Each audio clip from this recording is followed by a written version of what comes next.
Olá, sejam muito bem-vindos à quinta aula do curso de Investimentos e Finanças para Notários e Registradores. Nesta aula vamos falar sobre fundos de investimento financeiro. Quem nunca investiu num fundo de investimento apostando no retorno dos últimos 12 meses e pouco tempo depois viu a rentabilidade despencar sem nem saber o motivo? Mas antes de falar sobre este investimento, eu vou responder uma pergunta que me tem sido feito com uma certa frequência e que eu entendo que é o momento adequado para respondê-la, que é como funciona a consultoria de investimentos. Sobre o que é a forma de remuneração e a sua diferença para a assessoria de investimentos, eu já falei anteriormente. Agora então vou falar sobre seus aspectos operacionais. Quando o delegatário procura o consultor de investimentos, normalmente é porque já entendeu que a renda passiva tem tanta importância quanto a renda ativa. Ele já sabe que se conseguir investir melhor, a cada 7 ou 8 anos consegue duplicar o seu capital. O problema é que normalmente tem pouco conhecimento sobre investimentos e também não tem tempo para se dedicar a eles. Então o primeiro passo será agendar uma reunião com o consultor. Nessa reunião,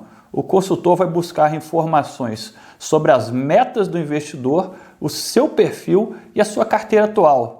Além disso, vai esclarecer como funciona a consultoria. Então vai enviar um questionário para o investidor para responder perguntas referentes ao seu perfil e vai marcar uma segunda reunião.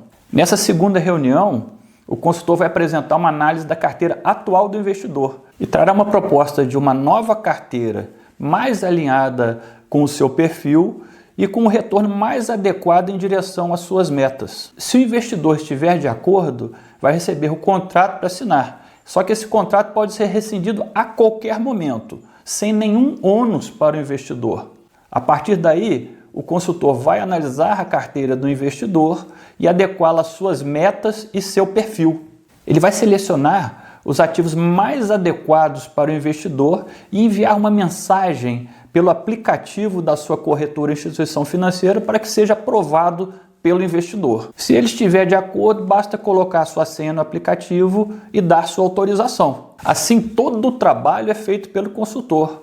O investidor, se estiver de acordo, apenas autoriza a transação. Mas esse procedimento só será possível se o investidor tiver os seus investimentos na corretora ou instituição financeira que estiver conectada com a empresa de consultoria de investimentos. Vale lembrar agora que todas as comissões referentes aos investimentos que foram efetuados, que eram anteriormente pagas ao assessor, agora serão devolvidas para o investidor, que receberá de volta na forma de rebate. Depois disso, periodicamente o consultor entra em contato com o investidor para informar a situação da sua carteira e, de tempos em tempos, para que ela seja rebalanceada se for necessário. É importante deixar claro que o consultor não faz investimentos para o cliente. Ele não tem esse acesso. Ele somente indica as melhores oportunidades de investimentos. Além disso, todas as transações estão sob sigilo e confidencialidade contratual. Por outro lado, todos os investimentos indicados pelo consultor passaram por uma análise prévia da equipe de analistas de investimentos da empresa de consultoria financeira. E o serviço de consultoria também engloba planejamento financeiro, planejamento sucessório, otimização tributária e proteção patrimonial. E todos os serviços também contam com uma equipe especializada para a sua análise. Agora, por que eu respondi essa pergunta nessa aula? É porque hoje existem mais de 28 mil fundos de investimentos disponíveis no mercado financeiro. Então, realmente, é muito difícil escolher sozinho qual o mais adequado para o seu perfil. E a realidade é que poucos deles realmente são bons investimentos. Mas e aquele fundo multimercado que você investiu? Não parecia tão bom? O que aconteceu com ele? Não estava com uma rentabilidade incrível? Por que agora ele não para de cair? Pois é, por isso, nesse tipo de investimento, o papel do consultor de investimentos é muito importante. Então vamos agora entender o que são fundos de investimento financeiro. Diferentemente dos outros investimentos que já vimos, Quando você investe em um fundo de investimento financeiro, não está emprestando dinheiro para um banco ou para uma empresa, mas sim entregando seu dinheiro para a gestão de recursos de terceiros da instituição financeira. Dessa forma, o investidor delega a um profissional as decisões de como investir melhor o seu patrimônio. Essa gestão pode ser feita por uma corretora, por um banco ou por uma empresa que atua especificamente nesse segmento, que são as gestoras de recursos ou assets, como são chamadas no mercado financeiro. No Brasil, até final dos anos 90, os fundos de investimentos restringiam praticamente a estrutura dos grandes bancos. Posteriormente surgiram diversas gestoras independentes, algumas delas apresentando excelente desempenho. Mas afinal de contas, o que é um fundo de investimento? A resolução 175 da Comissão de Valores Mobiliários define fundos de investimento como uma comunhão de recursos constituída sob a forma de condomínios de natureza especial destinada à aplicação em ativos financeiros, bens e direitos de qualquer natureza. Por ser um condomínio, o fundo possui um CNPJ próprio. Apesar disso, assim como as serventias extrajudiciais, não ostenta personalidade jurídica. E essa ausência de personalidade não implica em responsabilidade solidária dos cotistas. Na realidade, atualmente, o cotista, que é o investidor do fundo, terá sua responsabilidade limitada ao valor da cota que subscreveu, ficando assim protegido contra a necessidade de aportes adicionais no caso de insolvência do fundo. Essa resolução 175, ela entrou em vigor em outubro de 2023 e sua implementação se concretizará até o final deste ano de 2024. Acontece que essas normas mudam toda hora. Então pode ser, quando você estiver assistindo essa aula, já exista outra norma disciplinando esse ativo. E quais são as vantagens que o investidor tem ao aplicar em um fundo de investimento? A primeira é o acesso que ele vai ter a investimentos que jamais teria sendo um pequeno investidor. Por ser um condomínio, o fundo concentra centenas ou até milhares de investidores. Então, o volume de recursos pode chegar à casa dos bilhões de reais. Por isso, o fundo de investimentos consegue fazer aplicações muito mais sofisticadas do que o pequeno investidor. Por exemplo, algumas debêntures têm como valor de investimento centenas de milhares de reais. A maioria dos investidores, pessoa física, não tem a menor condição de investir nesse ativo. Mas esse investidor pode aplicar uma pequena quantia num fundo que tenha essa debênture na carteira. O fundo poderá comprar essa debênture sem a menor dificuldade e o pequeno investidor estará exposto à rentabilidade desse ativo. Outra vantagem é a diversificação. Por exemplo, através de um fundo multimercado, o investidor pessoa física poderá estar investindo indiretamente em debêntures, títulos públicos brasileiros, americanos, europeus. Caso desejasse montar a mesma estratégia investindo nos mesmos ativos, teria um custo muito elevado e necessitaria dispor de um grande volume de recursos. Por terem um grande patrimônio, os fundos podem contratar bons gestores profissionais para cuidar dos recursos do cotista. E não apenas gestores, mas equipes inteiras de consultores e analistas que estudarão o mercado financeiro, dedicando-se integralmente a essa pesquisa para dar suporte às decisões do gestor. Também é vantajoso investir em fundos, porque o investidor tem acesso a vários perfis de risco e possibilidades de retorno. Além disso, os fundos oferecem liquidez e facilidade operacional. Vamos falar agora dos principais agentes que atuam nos fundos de investimento. O mais conhecido é o gestor. É ele que administra os recursos do cotista e vai definir quais os ativos que comporão a carteira do fundo, sempre respeitando a política de investimentos e a classificação do fundo. Pode ser uma pessoa natural ou jurídica credenciada como gestor pela CVM. O mais comum é que o gestor seja uma empresa com CNPJ próprio. O gestor define a estratégia de investimentos e se responsabiliza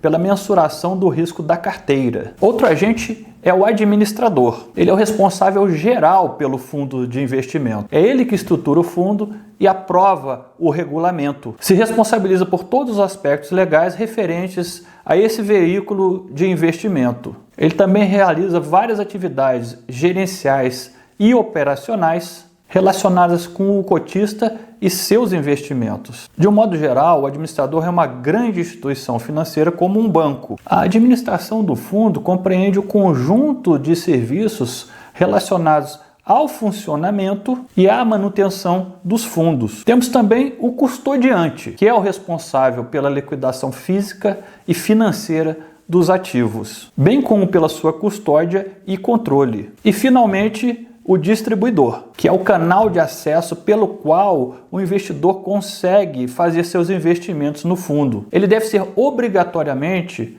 uma instituição financeira que fará o cadastramento do cotista investidor no fundo. Fará também toda a parte de marketing e a distribuição do fundo. Os fundos dos grandes bancos são distribuídos pela plataforma da própria instituição. Gestoras independentes, contudo, recorrem aos serviços de distribuidoras de investimento. Essas distribuidoras fazem acordos comerciais com as gestoras e passam a disponibilizar em suas plataformas a cota dos fundos aos investidores. No mercado brasileiro, o exemplo de grandes distribuidores de fundos são a XP, BTG Pactual, Orama e a Rico. Outro aspecto importante é a classificação dos fundos.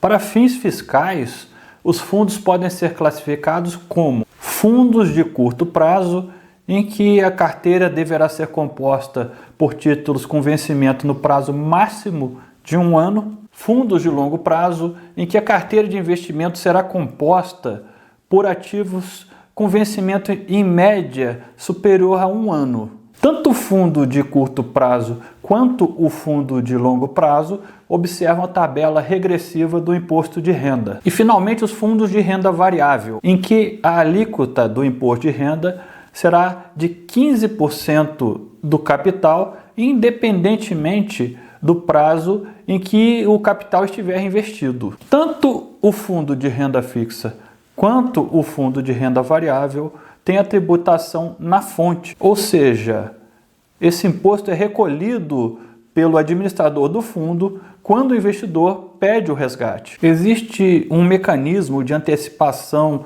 do recolhimento do imposto de renda que no Brasil exclusivamente incide sobre os fundos de investimentos, que é o Come Cotas. Ele funciona como uma espécie de forma de cobrança semestral do imposto sobre os rendimentos acumulados pelo fundo. E seu nome deriva do fato de que o imposto incide sobre as cotas do fundo. Ou seja, o investidor vê as cotas que possui sendo reduzidas pela incidência do Come Cotas. O Come Cotas ocorre 2 vezes ao ano, sempre nos meses de maio e novembro. A alíquota cobrada depende do tipo do fundo. Nos fundos de curto prazo é de 20% sobre os rendimentos. Nos de longo prazo, 15% sobre os rendimentos. Sobre os fundos de renda variável, não incide o Come Cotas. Em relação ao tipo de condomínio, os fundos podem ser abertos ou fechados. Nos fundos abertos, o investidor pode resgatar ou aplicar no fundo conforme o regulamento. Sempre que há um aporte, novas cotas são criadas. Quando há um resgate, a quantidade de cotas do fundo diminui. Já nos fundos fechados, o número de cotas é constante. O investidor somente poderá resgatar suas cotas no término de prazo de duração do fundo. Caso o investidor deseje desfazer de suas cotas antes desse prazo de duração do fundo, precisará fazê-lo no mercado secundário a outro investidor. Os fundos de condomínio fechado têm grande vantagem tributária sobre os fundos abertos, pois nele não incide o Come Cotas. Quanto à gestão, os fundos podem ter gestão ativa ou passiva. Fundos de gestão passiva têm o objetivo de acompanhar algum índice de referência, replicando a carteira desse índice e buscando uma rentabilidade próxima. Por exemplo, há fundos de ações que buscam seguir a rentabilidade do Ibovespa. No jargão do mercado financeiro, esse índice de referência é chamado de benchmark. Nos fundos de gestão ativa, o objetivo do gestor é superar o índice de referência. Esse fundo tende a ter uma taxa de administração maior do que os fundos passivos, para remunerar o trabalho maior do gestor. já que o gestor tem que assumir um risco maior em alguns investimentos para conseguir superar o índice de referência. Os fundos também são classificados pela CVM conforme os ativos que compõem a sua carteira. Segundo essa classificação, os fundos podem ser de renda fixa, de ações, cambiais e multimercados. Além disso, a CVM determina que sejam colocados alguns sufixos na denominação dos fundos de investimentos para facilitar que o investidor entenda qual a composição da carteira desse fundo. Os principais sufixos para os fundos de renda fixa são longo prazo, curto prazo, simples, referenciado, dívida externa e crédito privado. Referenciado é o fundo de renda fixa que busca acompanhar algum indexador de referência, como o CDI. Os fundos multimercados podem ser longo prazo e crédito privado. Um fundo de investimento multimercado permite ao gestor investir em uma variada classe de ativos, como ações, títulos de renda fixa, títulos de renda pública, derivativos, commodities, câmbio, tanto no mercado doméstico quanto no mercado estrangeiro. Esses fundos são indicados para investidores que buscam diversificação, dispostos a aceitar um nível de risco variável. Já os fundos de ações podem ter o sufixo mercado de acesso ou BDR. É importante que o investidor também tenha conhecimento sobre as taxas que incidem sobre os fundos. A mais conhecida é a taxa de administração, que incide praticamente sobre todos os fundos. O objetivo desta taxa é custear as diversas despesas do fundo. O valor da taxa de administração, a forma de seu cálculo e a cobrança devem estar expressos no regulamento do fundo. Existe também a taxa de entrada e a taxa de saída. A taxa de entrada praticamente não é mais cobrada no mercado financeiro brasileiro e é cobrada quando o investidor faz a aplicação no fundo. Já a taxa de saída é cobrada quando o investidor faz o resgate do fundo. Há também a taxa de performance, que é cobrada do investidor tendo em vista uma meta de desempenho do gestor do fundo. Ela funciona como um incentivo ao bom desempenho do gestor. Para finalizar, vamos falar de cotização. Há uma diferença importante entre liquidação de uma operação em um fundo de investimento e a cotização da operação. A cotização é a conversão do dinheiro em cotas na aplicação ou a conversão das cotas em dinheiro no resgate. Já a liquidação é quando o dinheiro do investidor sai da sua conta de investimentos e passa para a conta do fundo na aplicação e da conta do fundo para a conta do investidor no resgate. O prazo para cotização depende do tipo de investimento que compõe a carteira do fundo e tanto o prazo de cotização quanto o prazo de liquidação estão expressos no regulamento do fundo. Bom, chegamos ao fim desta aula. Na próxima aula vamos tratar de um assunto que vem causando bastante preocupação para os notários registradores, que é a reforma tributária e o seu impacto sobre o planejamento sucessório. Você sabia que o projeto de lei complementar 108 prevê em algumas situações a incidência do ITCMD até sobre a transmissão onerosa de bens e prevê também algumas situações de incidência desse tributo que vão impactar diretamente a holding patrimonial. E tem muito mais ainda. Mas você que já sabe investir, certamente já traçou uma estratégia para diminuir ou até neutralizar o impacto futuro dessas novidades tributárias. Mas eu vou te ajudar um pouco com isso. Na próxima aula vamos tratar especificamente sobre fundos previdenciários e principalmente sobre as vantagens tributárias de cada modalidade. Será esclarecido também qual a que estará isenta pela reforma tributária e em que condições isso vai ocorrer. Aproveito o momento para insistir com você sobre a necessidade de dar uma atenção especial a seus investimentos. Aproveite enquanto ainda dá tempo. Mesmo que você ache difícil, não deixe para depois. Faça o difícil agora, enquanto ainda é fácil. Eu vou deixar na descrição deste vídeo um link de um formulário com 8 perguntas para você me ajudar a entender qual o perfil do investidor delegatário que está acompanhando este curso e também para você sugerir o conteúdo das próximas aulas. Não demora nem um minuto para você responder e a sua ajuda vai ser importantíssima para o desenvolvimento deste curso. Eu agradeço desde já a sua colaboração. Qualquer dúvida, basta entrar em contato. Te vejo na próxima aula. Até lá!